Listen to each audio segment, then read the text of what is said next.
And thank you. Drug addiction has been around for hundreds of years, but today the addition of cheap synthetic drugs, social media, and a well organized distribution system have made it deadlier than ever. Before you say, my child would never do that, our next guests want to make sure you understand the risk factors. Sean Keith is a licensed professional counselor with a background in adolescence and drug abuse, and she's also a grief counseling specialist. Robert Hilliker is with the Lovett Center and Ethos Behavioral Health Group. He is a licensed professional counselor with a background in addiction and mental health as well. Good morning. Good morning. All right, Sean, you and I both met when I was on the board of the Palmer Drug Abuse Program. And what we saw is kids in addiction from all walks of life, whether they are from a broken home dealing with poverty or from the wealthiest homes with both parents in the home. We can't count on certain circumstances as to eliminate our children from this issue. In fact, the number one reason why kids find themselves in trouble is peer pressure, which all kids are exposed to. Yes, absolutely. Absolutely. And it's all about conversations starting at home. Not lecturing, but actually meeting your child where they are at. Knowing that, just like you said, Deborah, substance abuse doesn't discriminate. It's something that touches all of our lives. And so being able to have those non-judgmental conversations with our kids and young adults is critical. And just educating ourselves on the drugs, because like you said, there are so many cheaper synthetic drugs that are on the market right now. And with social media, they're so easy for our kids to get. Yeah, we don't have to necessarily address what they're using, but the need or likelihood that they'll use. I mentioned peer pressure, 6 times more likely to use drugs if your friends are using drugs. And Robert, we know that there's some other family factors, both behavior and DNA, that also play a role. Yeah, absolutely. I agree completely with what Sean has said, but absolutely, we think about addiction as being kind of a family disease, that there is a genetic disposition for it. And when that kind of genetic vulnerability is coupled with environmental stressors, those things coupled together kind of create the perfect storm for the onset of addiction. And those environmental stressors could be things like,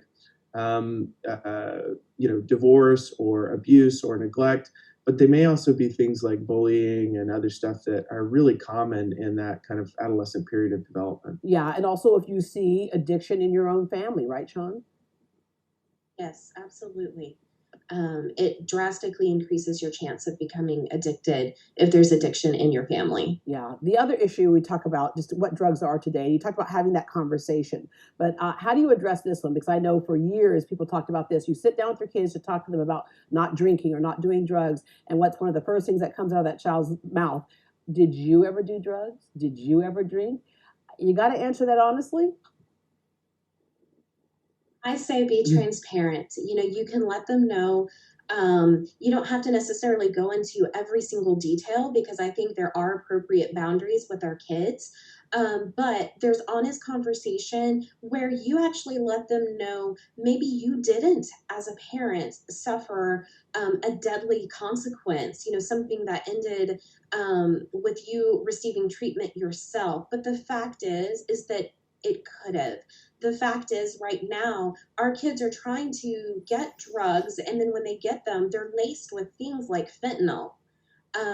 You look at Demi Lovato and her struggles. You look at so many of the people out there right now. So I think it's very important that we are honest, because if we're not, our kids are going to go to their peers to get those answers that we want to provide. Yeah, and to your point, Robert, I have some friends who said, "Look, what's the big deal?" And the big deal is what Sean was pointing to. They're not necessarily the same drugs, as we say. The poison is in the dose.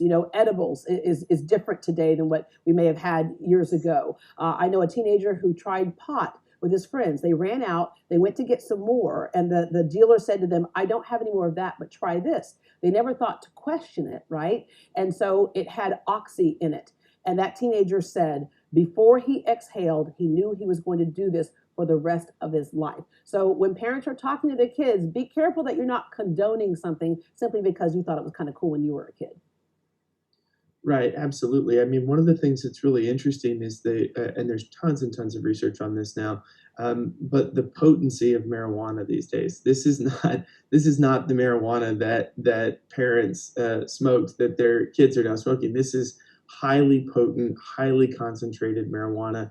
And the effects of it, I mean, most people don't appreciate marijuana is a hallucinogen, right? And so the effects are profound when it's in high potency, highly concentrated forms.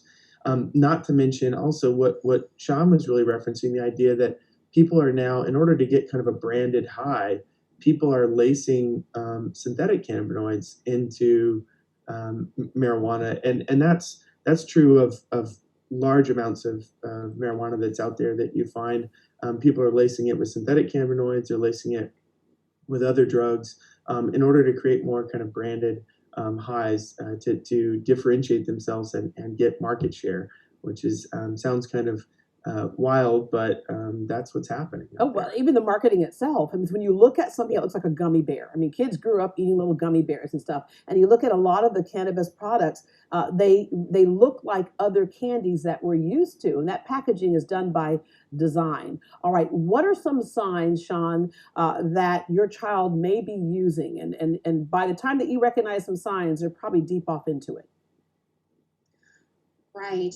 You are looking for a variety of changes as far as changing academically, attention span, memory difficulties, um, poor coordination, motor skills. They are just looking very different from how they looked before they started using. You're going to see behavior changes, potentially changes in their social system.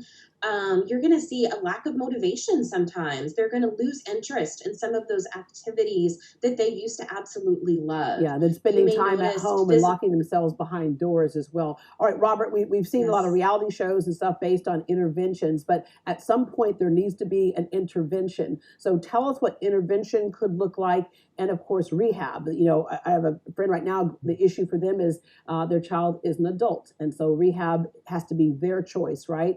But tell us what intervention could look like, and getting somebody into rehab and choosing a rehab.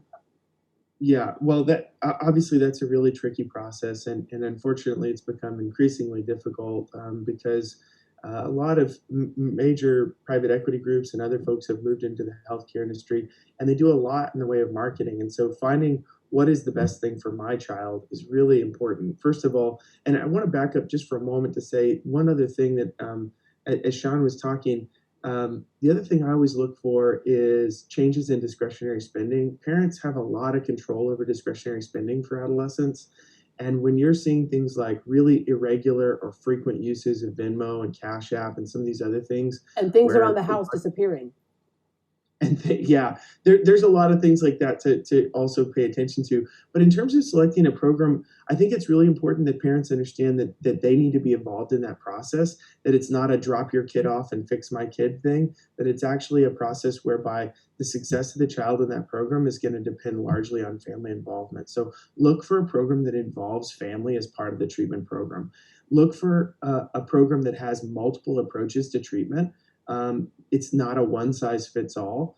And also, if insurance is a factor, make sure that you understand what's covered by your insurance. There is not mental health parity in this country, despite our best efforts so far. And you really need to understand your benefit structure in order to know if you'll really be able to access that care. And Sean, you deal in grief counseling. Just heard about another parent the other day that lost their child to an overdose.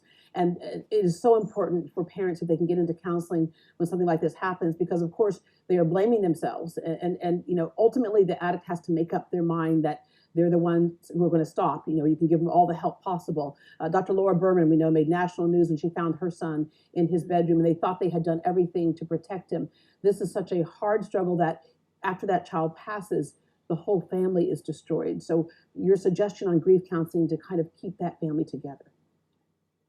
Yes, first of all, for parents or for anyone who's experienced a loss, know that even despite those times where you feel lonely, you are not alone. So please reach out, especially with addiction and a lot of our mental illness difficulties that people face. There's so much stigma.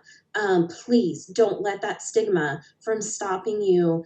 You know, reaching out to a therapist, reaching out to a support group, and just grieving because there are so many losses that go along with substance use, that this isn't in a year you're okay. This is something you're going to be struggling with. This is a loss that is going to be with you. But what we look for is we want to get to that place of reconciliation, which basically means that we grieve the loss, but yet we can still hold hope for the future.